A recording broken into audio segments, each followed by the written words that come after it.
Everyone, welcome to my channel. তো ফার্স্টেই ভিডিওতে যাকে দেখলে সেটা আর কেউ না, আমার দিদির ছেলে। এত পাকা রাম, আমাকে তো বলতেই দিচ্ছে না, নিজেই বলে যাচ্ছে। তো তাই ওকে বললাম ঠিক আছে বল।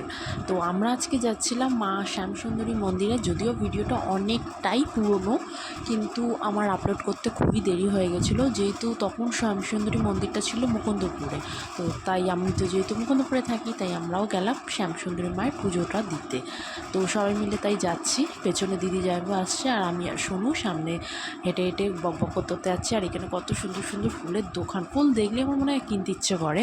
আর যেহেতু মন্দিরটা আমাদের একদম পাশে ছিল, তাই আমরা হেঁটে হেঁটেই চলে গিয়েছি। মানে জাস্ট আমাদের বাড়ি থেকে 5-10 মিনিটের রাস্তা।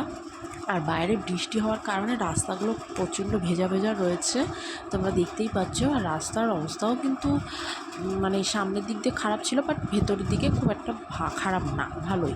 তো ওরা পুজো দেবে বলে দোকানের থেকে নিয়ে নিল ধূপকাঠি, মোমবাতি। আর ঠিক এই দিকটাই অপোজিটে হলো মন্দিরটা ছিল। তো আমরা হেঁটে হেঁটে চলে এসেছি মন্দিরের কাছাকাছি প্রায়। এই দেখো চলে এলাম মায়ের কাছে, মায়ের মন্দিরে। মায়ের কাছে যতবারই এসেছি আমার কিছু না কিছু মানে ভালো হয়েছে।